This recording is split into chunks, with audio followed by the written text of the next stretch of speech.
बारिश से मौसम सुहाना हो गया है। गर्मी से लोगों को राहत मिली है। तो पूरे छत्तीसगढ़ में एक बार फिर से मानसून एक्टिव हुआ है। मौसम विभाग ने जैसा कि संभावना जताई थी, आकलन लगाया था, आकलन किया था कि एक बार फिर से पूरे छत्तीसगढ़ में मानसून एक्टिव होगा, और हुआ भी कुछ ऐसा ही। रायपुर में भी बारिश हो रही है, बिलासपुर में भी बारिश हुई, और यहां पर भी लोगों को गर्मी से राहत मिली। तेज बारिश का दौर जारी है। मौसम विभाग कह रहा है कि अभी बारिश का दौर जारी रहेगा आने वाले दिनों में।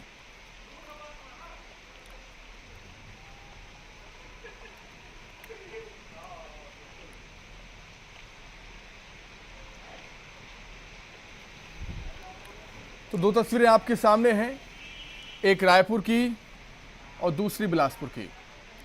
रायपुर में भी झमाझम बारिश का दौर जारी है, बिलासपुर में भी तेज़ बारिश हो रही है।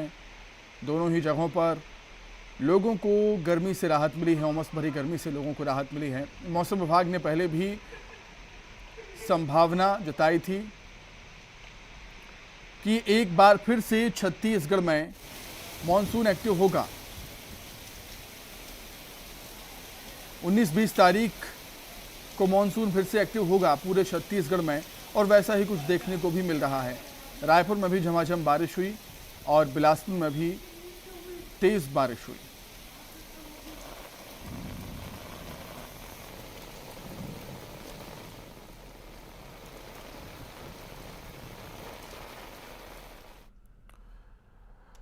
तो प्रदेश के कई जिलों में मौसम का मिजाज बदला है, झमाझम बारिश हो रही है। कुछ और तस्वीरें आपको दिखाते हैं। रायपुर बिलासपुर के बाद कांकेर, कोंडागांव, जगदलपुर की तस्वीरें आपको दिखाते हैं, जहां बारिश होने के बाद लोगों को गर्मी से राहत मिली। मौसम विभाग ने कांकेर में आने वाले दिनों में भारी बारिश की आशंका जाहिर की है। इधर कोंडागांव में 2 दिन के सूखे के बाद बारिश का दौर शुरू हुआ। गरज चमक के साथ जमकर बदरा बरसे हैं। यहाँ पर जगदलपुर, कोंडागांव और कांकेर की तस्वीरें फिलहाल आपकी टीवी स्क्रीन पर। जैसा कि हमने पहले भी बताया था आपको कि मौसम विभाग ने कहा था कि एक बार फिर से पूरे छत्तीसगढ़ में मॉनसून एक्टिव होगा, और मॉनसून एक्टिव हो चुका है। रायपुर, बिलासपुर, जगदलपुर, कोंडागांव, कांकेर में झमाझम बारिश हुई।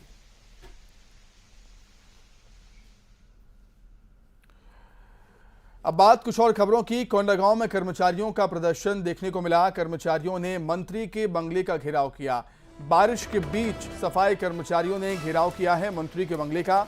मानदेय बढ़ाने की इनकी मांग है। 15 दिनों से आंदोलन पर हैं सफाई कर्मचारी। अपनी मांगों को लेकर सफाई कर्मचारी मंत्री के बंगले का घेराव करने के लिए पहुंच गए थे। बारिश के बीच में ही कोंडागांव में कर्मचारियों ने प्रदर्शन किया है, मंत्री के बंगले का घेराव करने की कोशिश की है। आइए सीधे लोकसभा का रुख कर देंगे, जहां पर महिला आरक्षण बिल पर वोटिंग चल रही है। Sir, the amendment is in almost all the classes, as nearly as may be 1/3 of the seats reserved for the scheduled caste, as nearly as may be 1/3 of the total number of seats to be filled, and that by direct election. So my amendment is delete as nearly as may be, and my amendment and the operating portion shall be 1/3 of the total number of seats shall be filled by direct election. So shall be has to be incorporated, as nearly as may be omitted. Otherwise it will be creating utter confusion. Government is having the government is having the discretion to do at any time. As early as may be deleted, and it should be a mandatory provision that 1/3 of the seats should be reserved for the women who are entitled for getting reservation. This is my amendment. Kindly, sir, it is a harmless amendment. It can be accepted. गृह मंत्री जी, इसमें किसी भी सदस्य को संशय करने की जरूरत नहीं है। नियरली शब्द प्रयोग केवल और केवल जहां 1/3 का भागाकार नहीं होता है वो संख्या के लिए रखा गया है, और ये भी डिलिमिटेशन कमीशन तय करेगी, गवर्नमेंट नहीं तय करेगी। तो कृपया आपका संशोधन आप वापिस ले, ऐसा मेरा निवेदन है। Subject to that clarification, I am withdrawing the amendment. Okay.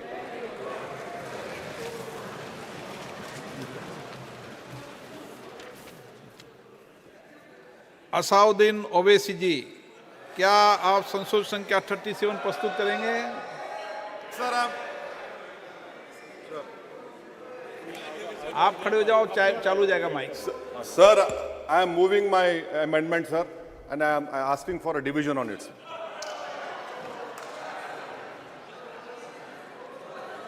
आपके पक्ष में कोई नहीं है। अल्लाह। ओके।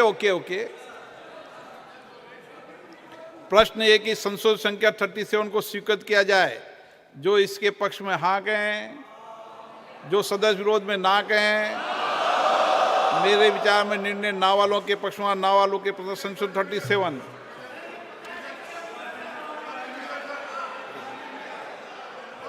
लोबियां पहले से खाली, अब खंड 2 को सभा के मतदान के लिए रखता हूं। प्रश्न है कि खंड 2 विधेयक का अंग बने, अब मत विभाजन।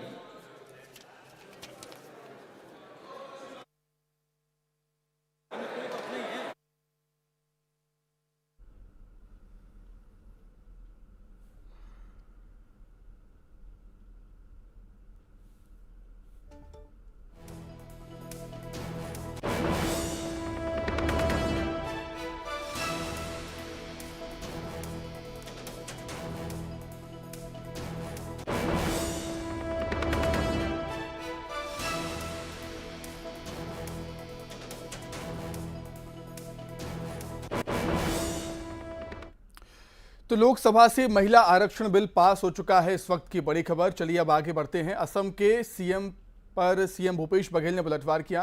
हेमंत बिस्वा शर्मा पर निशाना साधा। हिंदुत्व को लेकर दिए बयान पर उन्होंने हमला बोला है।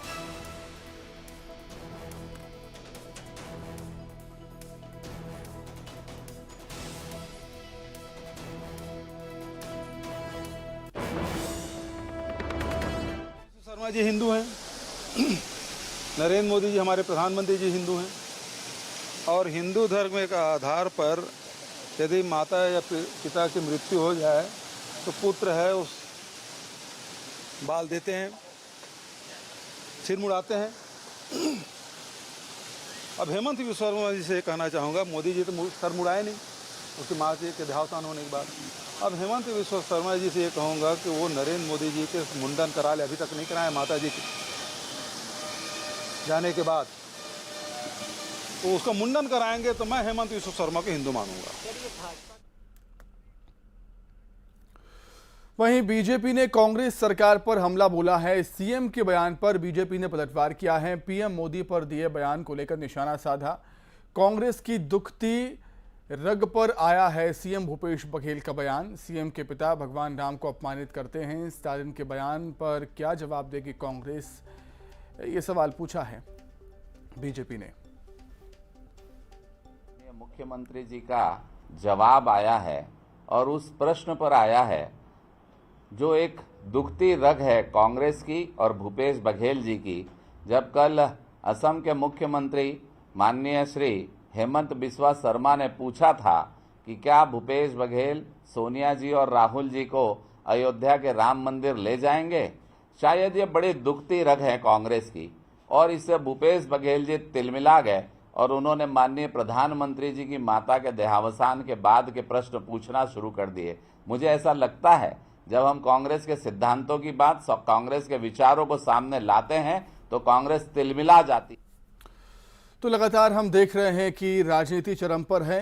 छत्तीसगढ़ में चुनाव नजदीक हैं, एक दूसरे पर आरोप प्रत्यारोप लगाए जा रहे हैं और हिंदुत्व को लेकर जो तनातनी बयानबाजी चल रही है उससे सियासी पारा और भी ज़्यादा हाई होता जा रहा है छत्तीसगढ़ में। चलिए किस तरह की सियासत हो रही है इस मसले पर वो हम जानेंगे। सीधे रुख करेंगे रायपुर का। हमारी सहयोगी ममता हमारे साथ जुड़े हुई हैं। ममता, हिंदुत्व और सनातन पर प्रदेश ही नहीं पूरे देश में इस समय चर्चा गर्म है और छत्तीसगढ़ में भी इस पर काफ़ी बहस हो रही है और जैसे जैसे चुनाव नज़दीक आ रहे हैं हमें नहीं लगता कि इस पर अभी चर्चा थमेगी। ये एक बड़ा मुद्दा चुनाव में भी बनने वाला है छत्तीसगढ़ में। देखिए, प्रधानमंत्री नरेंद्र मोदी जब रायगढ़ आए थे तो उन्होंने जो अपना भाषण दिया उसमें ये साफ तौर पे कहा कि अगर आप सनातन को बचाना चाहते हैं और तो आप जो है वो बीजेपी को वोट दीजिए यहाँ पर भी। दूसरी तरफ अगर हम बात करें तो जेपी नड्डा आए थे, उन्होंने भी कहा कि जो इंडिया अलायंस है उससे सनातन धर्म को खतरा है और अगर सनातन धर्म को बचाना चाहते हैं तो बीजेपी को वापस मौका दीजिए। तो ये इससे साफ हो गया है कि बीजेपी के जो वरिष्ठ, अगर हम बात करें तो सबसे वरिष्ठ, सबसे जो कद्दावर लीडर्स हैं, सबसे बड़े लीडर्स अगर वो सनातन की यहाँ पर बात करते हैं तो ये तो साफ हो गया कि 2023 और 24 में बीजेपी सनातन के एजेंडे को लेकर जो है वो चुनाव में उतरेगी। अलग अलग एजेंडे होंगे लेकिन इसमें मुख्य जो मुद्दा होगा वो सनातन का मुद्दा, वो ये बात जो है यही इसी लाइन पे चलेगी, इसी टैग लाइन पे चलेगी कि सनातन को बचाना है तो बीजेपी को वोट देना होगा। दूसरी तरफ अगर हम बात करें तो इसी पर लगातार बीजेपी और कांग्रेस में वार पलटवार हो रहे हैं और बीजेपी के जो तमाम लीडर्स आ रहे हैं यहाँ पर, जाहिर तौर पर चुनाव प्रचार प्रसार एक तरह से शुरू हो ही गया है। थोड़े दिनों में आचार संहिता भी लग जाएगी और चुनाव काफ़ी करीब भी है। तो यही है कि इसी टैगलाइन पे बीजेपी चल रही है और अलग अलग तरीके से वो यही बात कर रहे हैं, या तो हिंदुत्व की बात करेंगे या सनातन की बात करेंगे। हेमंत बिस्वा शर्मा जो आए थे उन्होंने भी इसी तरह की बात कही और इसी पर मुख्यमंत्री भूपेश बघेल ने पलटवार करते हुए कहा। दरअसल हेमंत बिस्वा शर्मा ने कल कहा था कि अगर भूपेश बघेल जो है वो हिंदू हैं तो राहुल गांधी और सोनिया गांधी को मंदिर में ले जाकर दिखाएं। और इसी पर पलटवार करते हुए मुख्यमंत्री भूपेश बघेल ने कहा कि अगर किसी की माता की मृत्यु हो जाती है तो बेटे को बाल मुंडाने पड़ते हैं, तो हेमंत बिस्वा शर्मा जो है वो प्रधानमंत्री से के बाल मुंडाए। तो ये बयानबाजी जो है मुख्यमंत्री भूपेश बघेल ने दी है। तो जाहिर तौर पर इस बयानबाजी पर आने वाले समय में सियासत जो है वो और गरमाएगी और जैसे जैसे चुनाव करीब आते जाएंगे, बीजेपी ने साफ कर दिया है कि स्थानीय मुद्दे चाहे जो भी हो, लेकिन अगर बात करें तो मुख्य मुद्दों में वो सनातन के एजेंडे को लेकर जाएगी।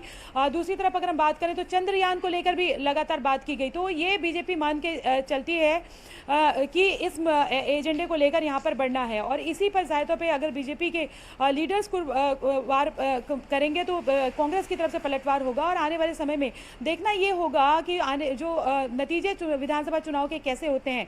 जनता जो है इन एजेंडों के साथ जाती है या स्थानीय एजेंडों के साथ में जाती है। कांग्रेस का कहना है कि हम विकास के मुद्दे पर जाएंगे, लेकिन साथ ही साथ ये भी ज़रूर है कि कांग्रेस भी ये बताने की कोशिश करती है कि राम वनगमन को लेकर या हिंदुत्व को लेकर यहाँ पर कांग्रेस किस तरह से काम कर रही है। तो दोनों ही पार्टियों की अगर हम बात करें तो हिंदुत्व का मुद्दा जो है, एजेंडा जो है, दोनों ही पार्टियां बीच बीच में एक दूसरे के वार प्रतिवार पर जो है वो उठा रही हैं। लेकिन चुनावी साल में और देखना ये होगा कि इन मुद्दों के अलावा कुल मिलाकर सनातन एक बड़ा मुद्दा रहने वाला है विधानसभा चुनाव में भी।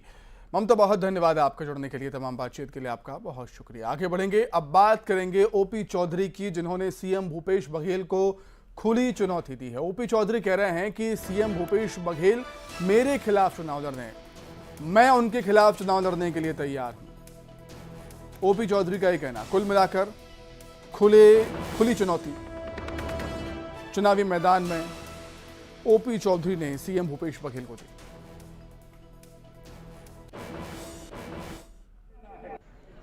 एक तो इससे स्पष्ट होता है कि भूपेश बघेल जी करप्शन का जो कांग्रेसी कल्चर है उसे सभी कांग्रेसियों के लिए स्वीकार करते हैं। दूसरा चीज़ रहा सवाल चुनाव लड़ने का, तो मैं तो उनके किसी विधायक के अगेंस्ट क्या उनके खिलाफ भी चुनाव लड़ने के लिए तैयार हूं। लेकिन हमारी पार्टी कोई परिवारवादी पार्टी तो है नहीं। यहाँ हर निर्णय संगठन केंद्रीय चुनाव समिति के माध्यम से करता है और इसलिए अगर मुझे संगठन कहीं भी चुनाव पे उतारता है तो मैं भूपेश बघेल जी को चुनौती देता हूं कि संगठन मुझे जहां भी उतारे मैं उन्हें चुनौती देता हूं कि वो आकर मेरे अगेंस्ट चुनाव लड़े। छत्तीसगढ़ पीएससी की परीक्षा में हुई गड़बड़ी पर प्रदेश की सरकार अब घिर गई है। अब तक तो बीजेपी ही सवाल उठा रही थी, अब हाईकोर्ट ने भी पूछा है कि ऐसा क्या संयोग है कि अफसरों और नेताओं के बच्चों और रिश्तेदारों का पीएससी में चयन हो गया। हाईकोर्ट ने सरकार और आयोग से जवाब मांगा है और पीएससी घोटाले पर एक बार फिर से सियासत शुरू हो चुकी है छत्तीसगढ़ में।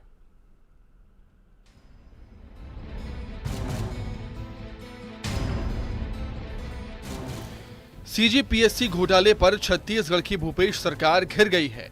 सियासी आरोपों का जवाब देने के साथ ही अब सरकार को अदालत का सामना भी करना पड़ेगा। छत्तीसगढ़ हाईकोर्ट ने पीएससी की हालिया भर्ती में गड़बड़ी पर विधायक नंदकीराम कंवर की याचिका स्वीकार कर दी है। हाईकोर्ट ने प्रदेश सरकार से कड़े सवाल भी पूछे हैं।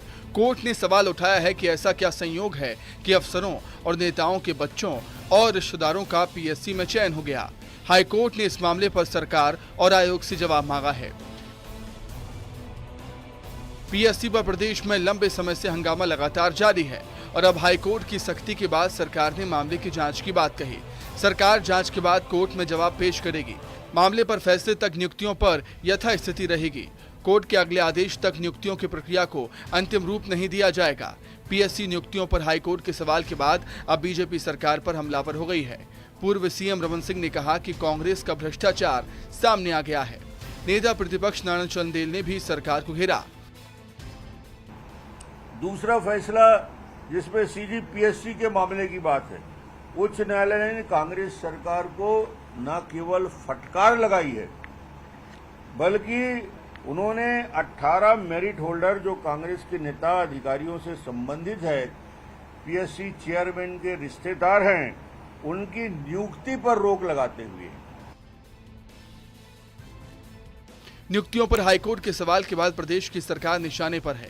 सीएम भूपेश बघेल कोर्ट का आदेश का पालन करने की बात कह रहे हैं। ये भारतीय जनता पार्टी के नेता ही ननकीराम कंवर जी कोर्ट गए हैं और कोर्ट के जो आदेश है उसका हम लोग पालन करेंगे। लेकिन इसमें भी यदि कोई गाइड आता है, उसकी जांच कराने के यदि निर्देश देते हैं, हम जांच करा लेंगे। यदि उसके और कोई निर्देश देते हैं वो कार्रवाई कर लेंगे। छत्तीसगढ़ पीएससी की 2021 सिविल सेवा परीक्षा के नतीजों पर लगातार सवाल उठते रहे हैं। बीजेपी का आरोप है कि कई सरकारी अधिकारियों और नेताओं के बच्चों का चयन किया गया।